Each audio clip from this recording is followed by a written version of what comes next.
Hey everyone, welcome back you all to the YouTube channel. God blessings.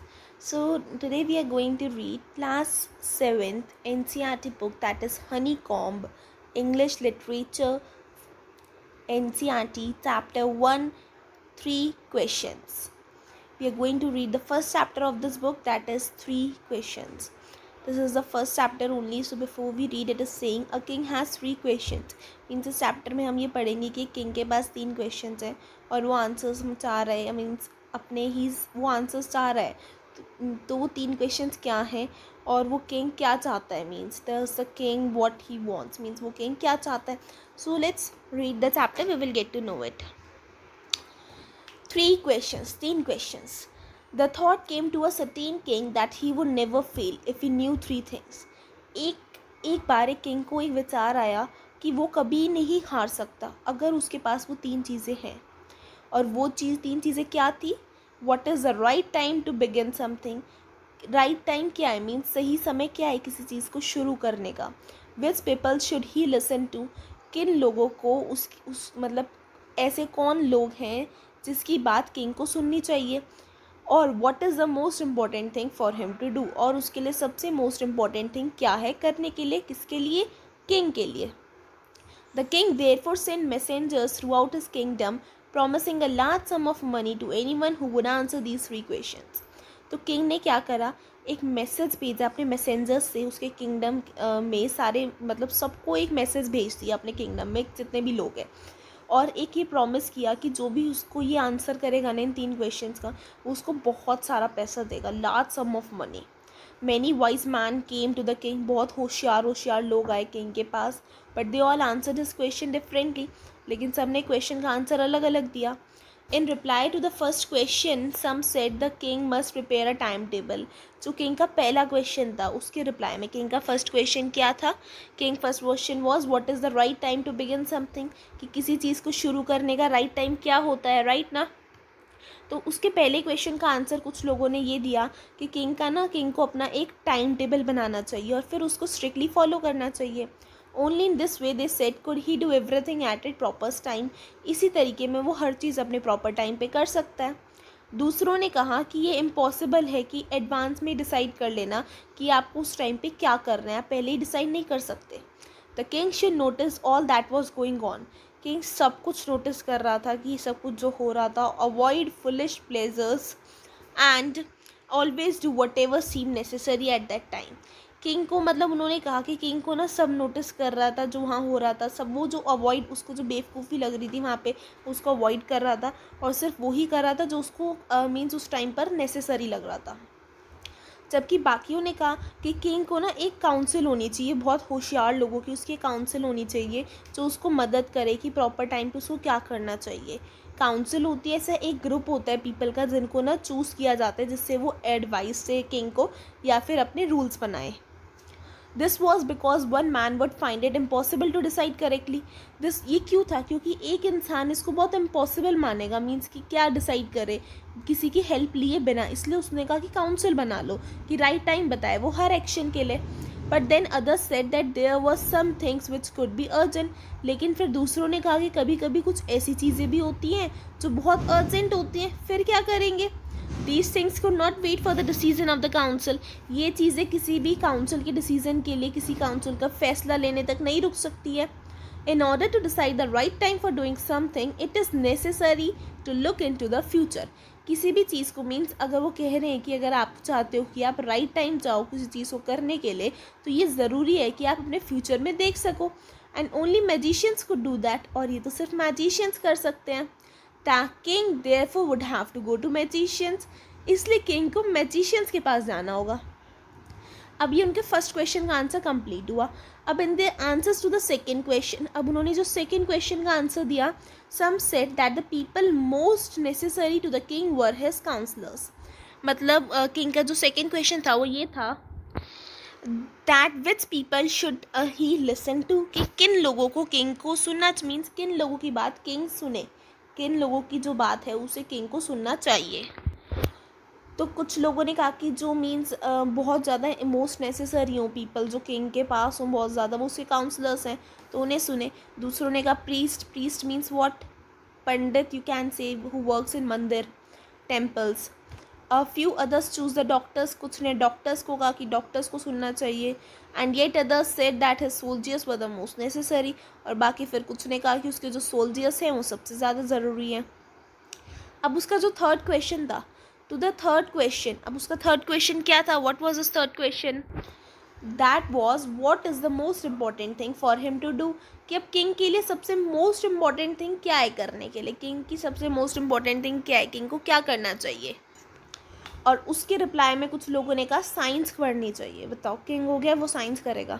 Others choose fighting, कुछ ने fighting choose करी, मतलब लड़ाई करनी चाहिए. And yet others religious worship, और कुछ ने कहा कि वर्शिप करनी चाहिए, गॉड की वर्शिप.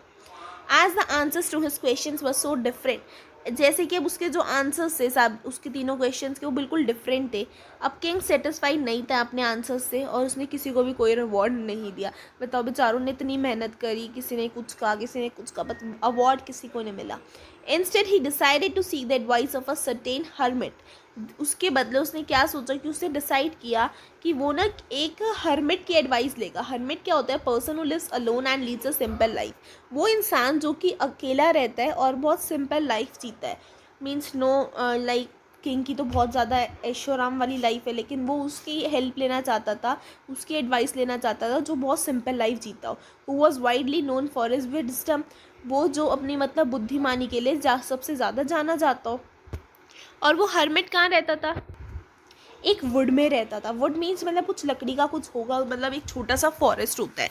यहाँ पे वुड का मतलब वो लकड़ी नहीं है, छोटा सा फॉरेस्ट होता है, वहाँ रहता था. तो मतलब जो फॉरेस्ट है उसने कभी छोड़ा नहीं था, तो इसलिए उसने किसी को नहीं देखा था, बस सिंपल सिंपल लोगों को वो जानता था. तो इसलिए किंग ने भी सिंपल ऑर्डिनरी क्लोथ्स पहन लिए.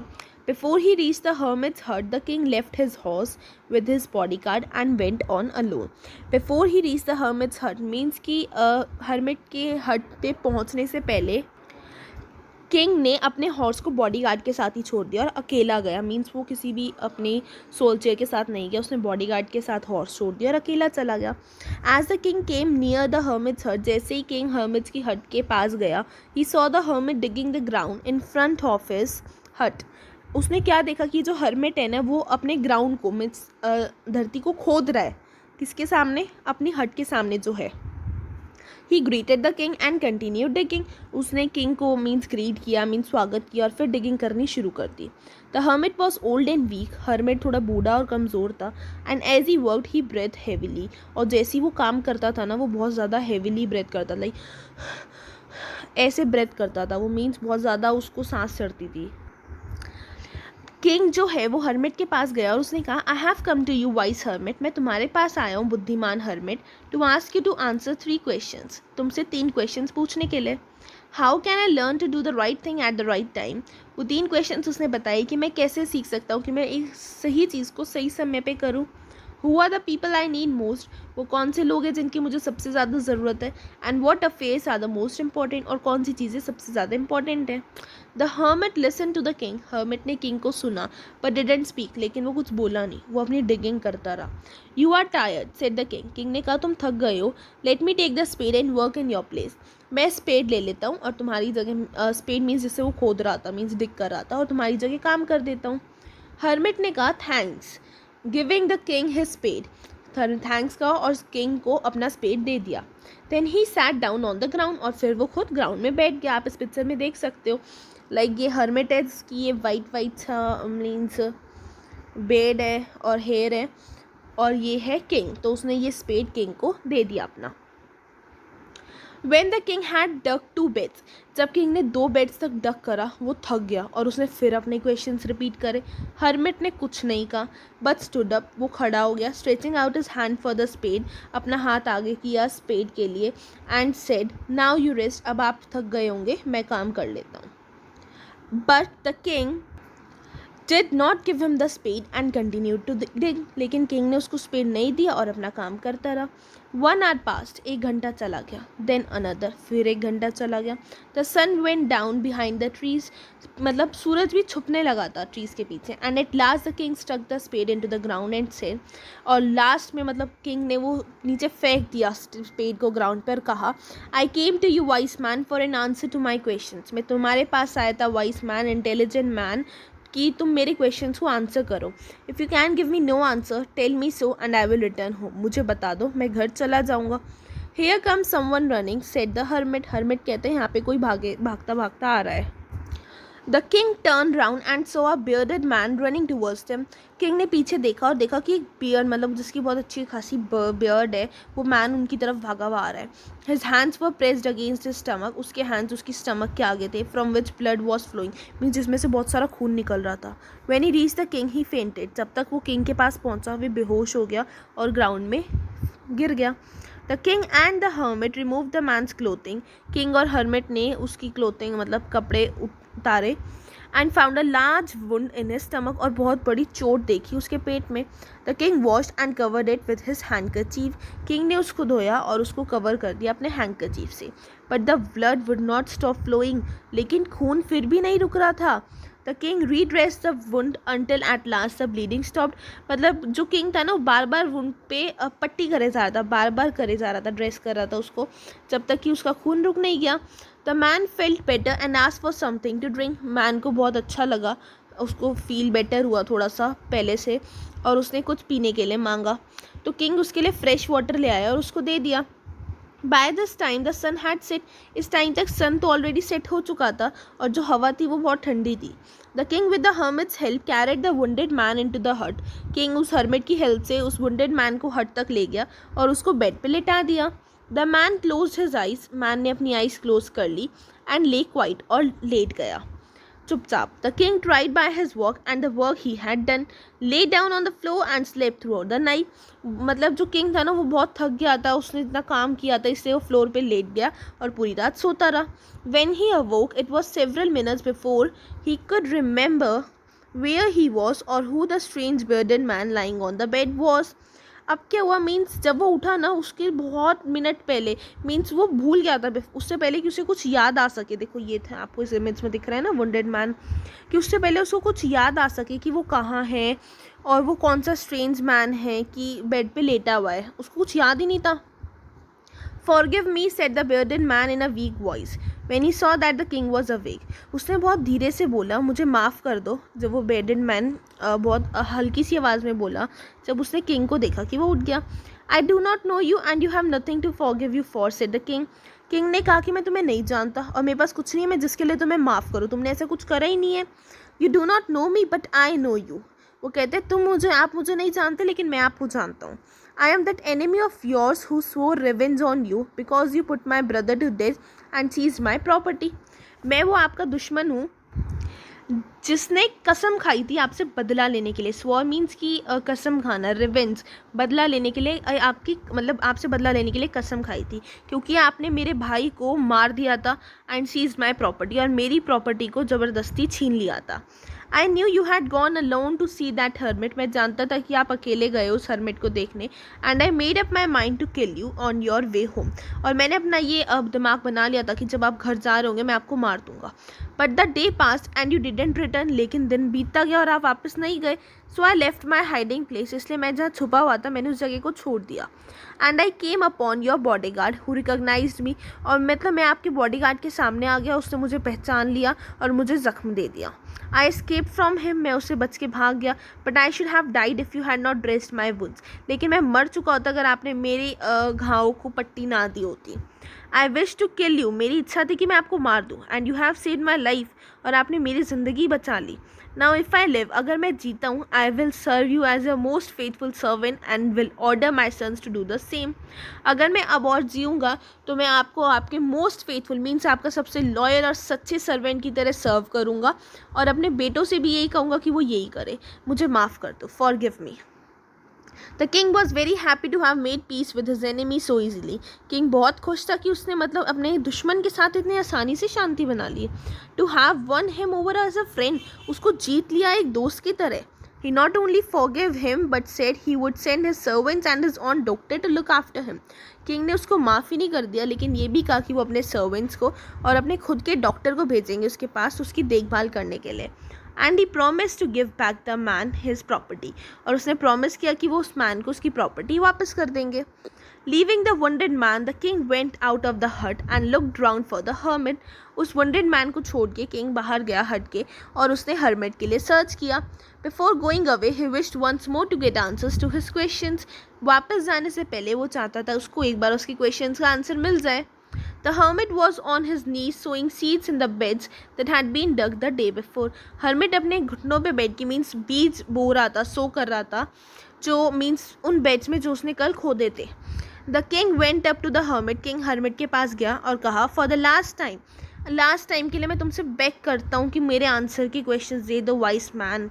You have already been answered, said the hermit, still bending down to the ground and looking up at the king as he stood before him. उसने कहा कि आपको ऑलरेडी आपके आंसर मिल चुके हैं. हर्मिट ने कहा, नीचे ही बैठा हुआ था ग्राउंड पे और किंग को देख रहा था क्योंकि किंग उसके सामने खड़ा था. How have I been answered, what do you mean, मेरे को कैसे आंसर मिल गए, मेरे को तो किसी ने आंसर दिया ही नहीं है, तुम कहना क्या चाहते हो. डू यू नॉट सी, क्या तुमने नहीं देखा. हर्मिट ने कहा कि आपने नहीं देखा. If you have not pitied my weakness yesterday, अगर आपने मेरी कमज़ोरी पे, मतलब मैं वीक हो गया था, मेरी कमज़ोरी पे कल दया नहीं खाई होती और ये बेड्स मेरे लिए मीन्स ये जो गड्ढे खोदे हैं ये मेरे लिए कल नहीं खोदे होते, you would have gone away, तो आप चले जाते. अगर मतलब मेरे लिए नहीं खोए होते, then that man would have attacked you, तो आप चले जाते यहाँ से और फिर वो आदमी आप पर अटैक कर देता. And you would have wished you had stayed with me, लेकिन आपने मेरे साथ ये करा तो इसलिए आपने विश करा कि आप मेरे साथ रहोगे. तो मोस्ट इम्पॉर्टेंट टाइम वो था when you were digging the beds. So the most important time was when you were digging the beds. तो मोस्ट इम्पॉर्टेंट टाइम क्या था, जब आप वो बेड्स को डिग कर रहे थे. And I was the most important man, और मैं आपके लिए मोस्ट इम्पॉर्टेंट मैन था. And to do me good was your most important business, और मेरे साथ अच्छा करना आपका सबसे इम्पॉर्टेंट बिजनेस था. Afterwards, when the man ran towards, the most important time was when you were caring for him. जब वो आदमी हमारे पास आया भागा तो मोस्ट इम्पॉर्टेंट टाइम क्या था कि जब आप उसकी देखभाल कर रहे थे, क्योंकि अगर आपने उसकी वुंड्स को ड्रेस नहीं किया होता तो वो मर जाता without having made peace with you, आपके साथ पीस बनाए बिना, मीन्स आपके साथ दोस्ती या शांति बनाए बिना. So he was the most important man. तो उस टाइम पर वो आपके लिए मोस्ट इम्पॉर्टेंट मैन था. And what you did for him was your most important business, और जो आपने उसके लिए करा वो आपका मोस्ट इम्पॉर्टेंट बिजनेस था. Remember then there is the only one time that is important and that time is now. याद रखिए तब से ये बात उसने कि सबसे इम्पॉर्टेंट टाइम हमारा वही होता है, सिर्फ वो टाइम इम्पॉर्टेंट है और वो टाइम है हमारा अब, नाउ, जो अब हम चल रहा है. There is only one time that is important and that time is now, जो काम अब हो रहा है. It is the most important time, ये सबसे इम्पॉर्टेंट टाइम है क्योंकि ये ओनली टाइम है we have any power to act. Means इसी टाइम में हमारे पास कोई पावर होती है कुछ काम करने के लिए. मैं फ्यूचर की सोचूं, मैं ये करूँगा, ये करूँगी, या मैं पास्ट में ऐसा कर लेती, पर अब तो कर तो नहीं सकती ना कुछ, और फ्यूचर का भी मुझे कुछ नहीं पता कि मैं कर सकती हूँ या नहीं कर सकती. तो मेरे पास किस टाइम में पावर है, सिर्फ और सिर्फ इस टाइम में, जो अब काम मेरा चल रहा है. अब मैं चाहती हूँ ये करना तो मैं अब कर सकती हूँ. The most necessary person is a person you are with at a particular moment. और वो सबसे ज़रूरी पर्सन कौन है, वो पर्सन आपके साथ जिसके साथ आप अभी हो. You are with at a particular moment. For no one knows what will happen in the future and whether we will meet any one else. कोई नहीं जानता कि फ्यूचर में क्या होगा और या फिर हम किसी से मिल भी पाएंगे या नहीं, और वी विल बी नो मोर. कोई नहीं जानता कि हम बचेंगे या नहीं बचेंगे, या फिर किसी से मिल पाएंगे नहीं मिल पाएंगे. तो मोस्ट नेसेसरी पर्सन भी वो है जो आपके साथ इस टाइम में है. मोस्ट इम्पॉर्टेंट बिजनेस वो है is to do that person good, उस पर्सन के साथ अच्छा करना, because you were sent into this world for that purpose alone. क्योंकि हमें इस वर्ल्ड में भेजा गया था कि हम इस वर्ल्ड में क्यों भेजा गया था कि हम किसी के लिए अच्छा करें, किसी के साथ अच्छा करें. इसी पर्पस के लिए हमें यहाँ पे भेजा गया था. So it was in very interesting story. I hope कि आपने ये स्टोरी को बहुत ज़्यादा इन्जॉय करा हो, because I have enjoyed the story a lot. बहुत इंटरेस्टिंग स्टोरी थी, बहुत मज़ा आया इसे पढ़ने में, बहुत अच्छे से समझ भी आई मुझे भी और आपको भी. तो अगर आपको ये वीडियो अच्छे से समझ आ गई है तो लाइक करना, शेयर करना, कमेंट करना मत भूलना. और अब मैं आपसे एक क्वेश्चन पूछने जा रही हूँ स्टोरी के लास्ट में, जो इस क्वेश्चन में मीन्स स्टोरी पे ही बेस्ड है क्वेश्चन. आपको मुझे उसका आंसर बताना है अगर आपने वीडियो को अच्छे से सुना है. Your question is this: messengers were sent throughout the kingdom to do what, मतलब मैसेंजर्स को किंगडम में क्यों भेजा गया था? 4 ऑप्शन हैं। टू फेच वाइज मैन, कोई समझदार इंसान को फेच करने के लिए, या फिर उसके क्वेश्चंस को आंसर करने के लिए, या फिर किसी वाइज हर्मिट को ढूंढने के लिए, या फिर अनाउंस करने के लिए रिवॉर्ड उनके लिए जो कि क्वेश्चंस को आंसर करेगा। तो अपनी चॉइस को मार्क कीजिए और कमेंट में आंसर भेजिए, फर्स्ट, सेकेंड, थर्ड और फोर्थ। आई मीन्स आई मतलब फर्स्ट, सेकेंड, थर्ड या फोर्थ, इनमें से कोई भी आप पार्ट मुझे लिख के भेजिए, ABCD। तो जिसका भी आंसर सही होगा और सबसे पहले आंसर करेगा, I gonna pin that answer. So till then, bye bye, see you soon in the next video.